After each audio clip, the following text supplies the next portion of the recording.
Majjhima Digha Sutta 26.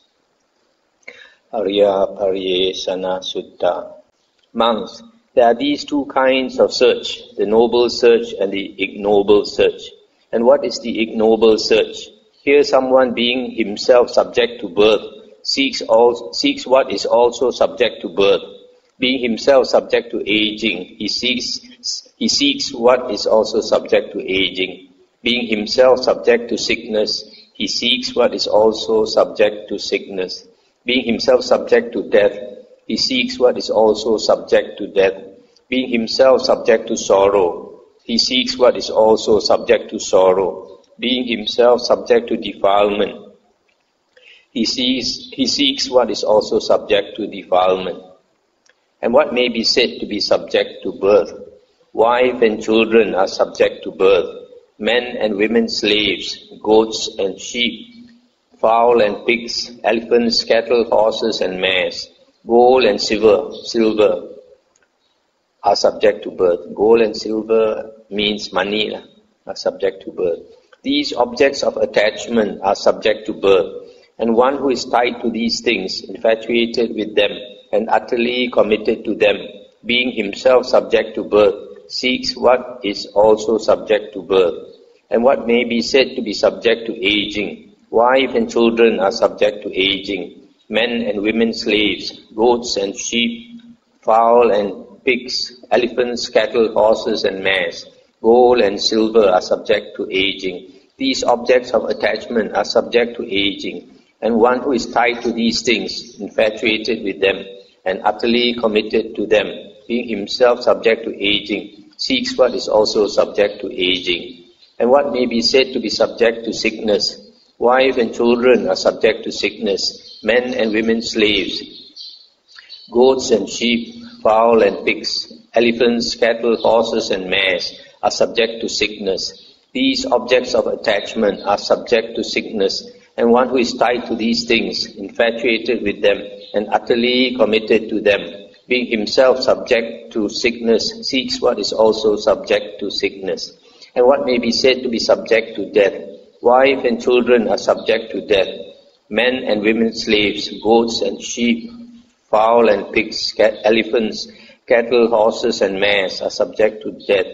These objects of attachment are subject to death. And one who is tied to these things, infatuated with them, and utterly committed to them, being himself subject to death, seeks what is also subject to death. And what may be said to be subject to sorrow? Wife and children are subject to sorrow. Men and women slaves, goats and sheep, fowl and pigs, elephants, cattle, horses and mares are subject to sorrow. These objects of attachment are subject to sorrow. And one who is tied to these things, infatuated with them, and utterly committed to them, being himself subject to sorrow, seeks what is also subject to sorrow. And what may be said to be subject to defilement? Wife and children are subject to defilement. Men and women slaves, goats and sheep, fowl and pigs, elephants, cattle, horses and mares, gold and silver are subject to defilement. These objects of attachment are subject to defilement, and one who is tied to these things, infatuated with them and utterly committed to them, being himself subject to defilement, seeks what is also subject to defilement. This is the ignoble search. Now stop here for a moment. So here the Buddha is saying that a person who seeks after worldly things, the normal things that a lay person looks for, wife and children, property, money, and all this are all subject to birth, aging, sickness, death, sorrow, and defilement. And what is a noble search?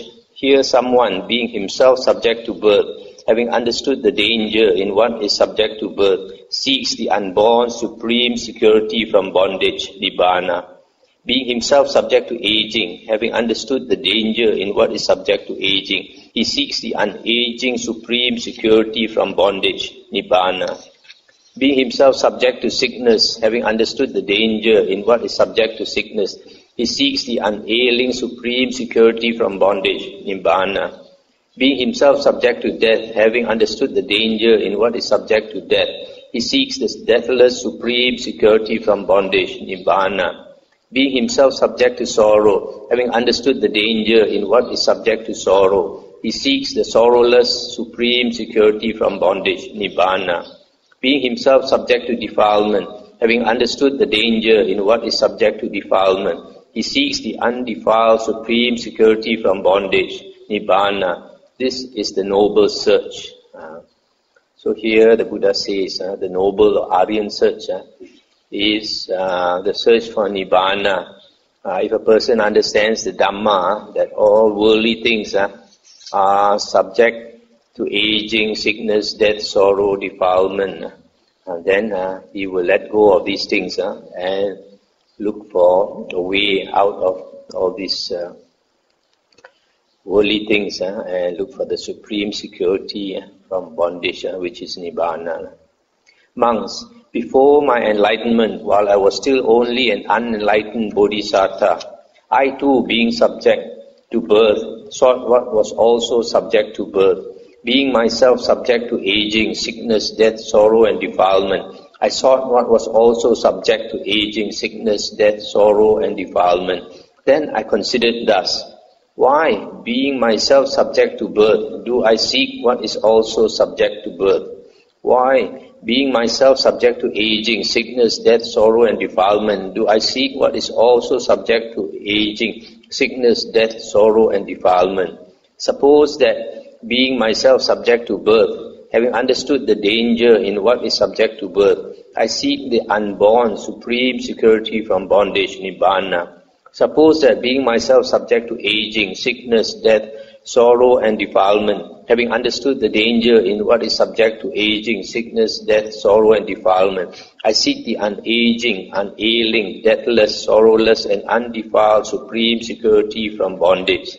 Later, while still young, a black-haired young man, endowed with the blessing of youth, in the prime of life, though my mother and father wished otherwise, and wept with tearful faces, I shaved off my hair and beard, put on the yellow robe, and went forth from the home life into homelessness. Stop here for a moment.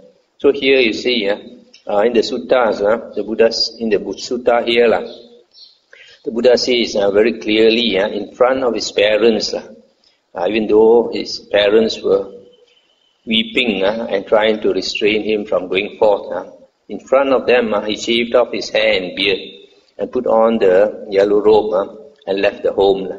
Later books, they try to put it in a more romantic sort of way. I said that the Buddha, in the middle of the night, took a last look at his son and the wife and went off on his horse.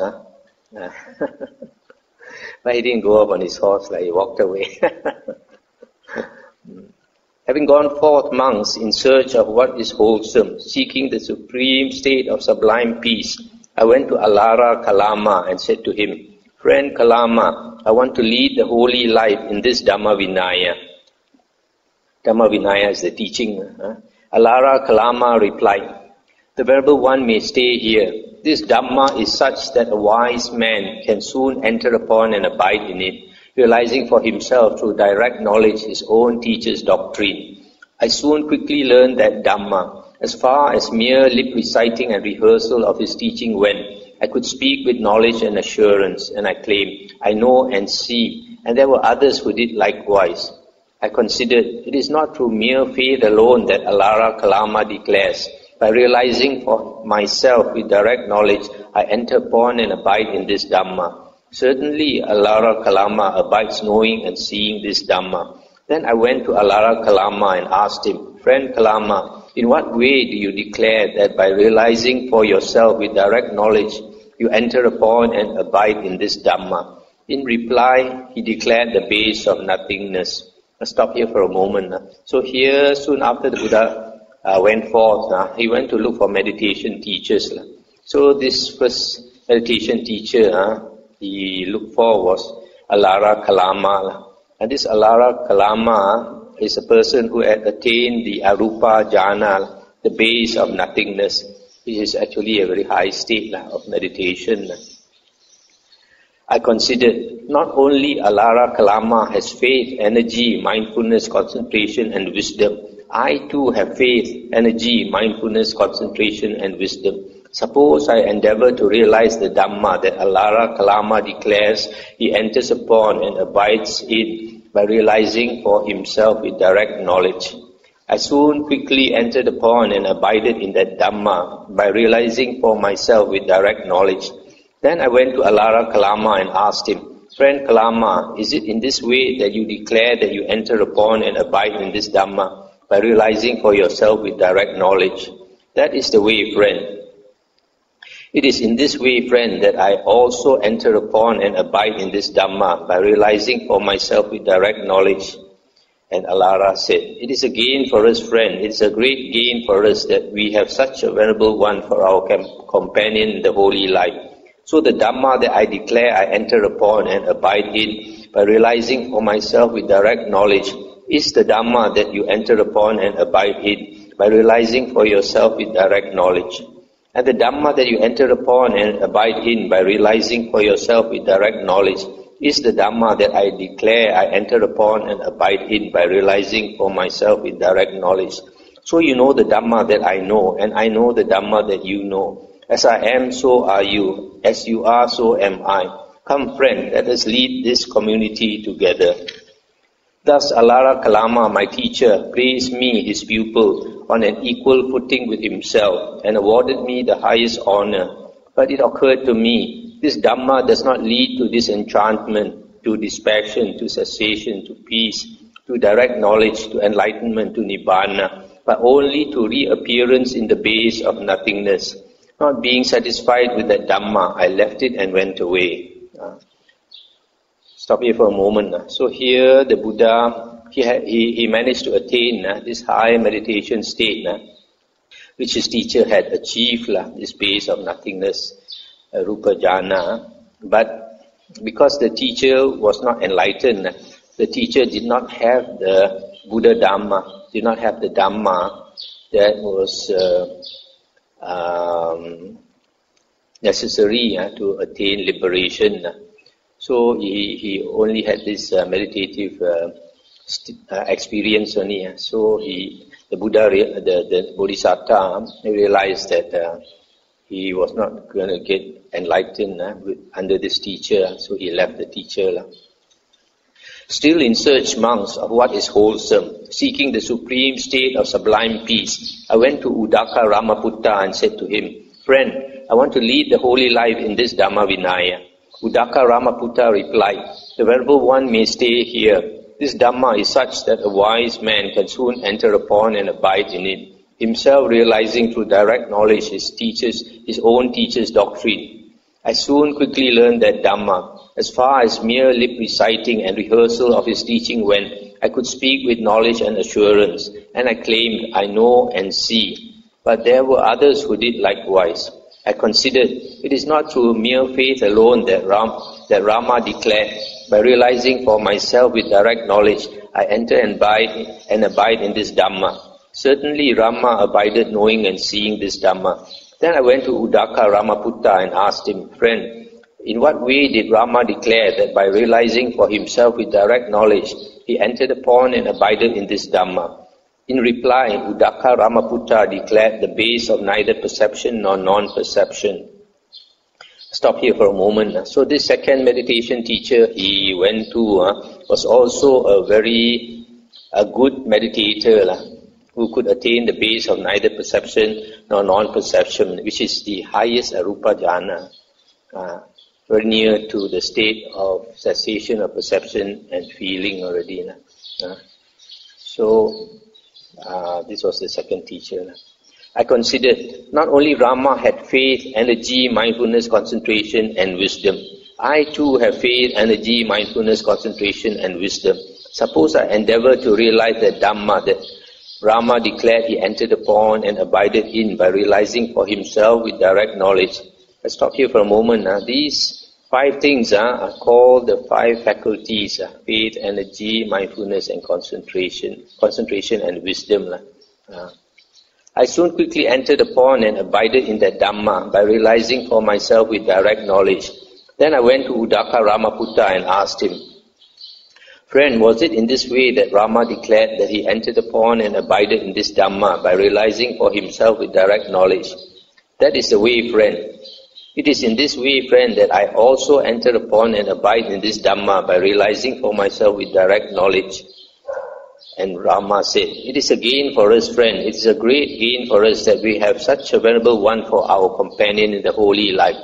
So the Dhamma that Rama declared he entered upon and abided in by realizing for himself with direct knowledge is the Dhamma that you enter upon and abide in by realizing for yourself with direct knowledge. And the Dhamma that you enter upon and abide in by realizing for yourself with direct knowledge is the Dhamma that Rama declared he entered upon and abided in by realizing for himself with direct knowledge. So you know the Dhamma that Rama knew, and Rama knew the Dhamma that you know. As Rama was, so are you. As you are, so was Rama. Come, friend, let now lead this community. Thus Uddaka Ramaputta, my companion in the holy life, placed me in the position of a teacher and accorded me the highest honor. But it occurred to me, this Dhamma does not lead to disenchantment, to dispassion, to cessation, to peace, to direct knowledge, to enlightenment, to Nibbana, but only to reappearance in the base of neither perception nor non-perception. Not being satisfied with that Dhamma, I left it and went away. I'll stop here for a moment. So in the same way, the Buddha left this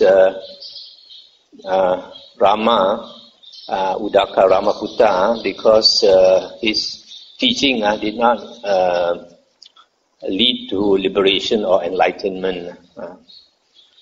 Still in search, monks, of what is wholesome, seeking the supreme state of sublime peace, I wandered by stages through the Magadhan country until eventually I arrived at Senani Gama near Uruvela.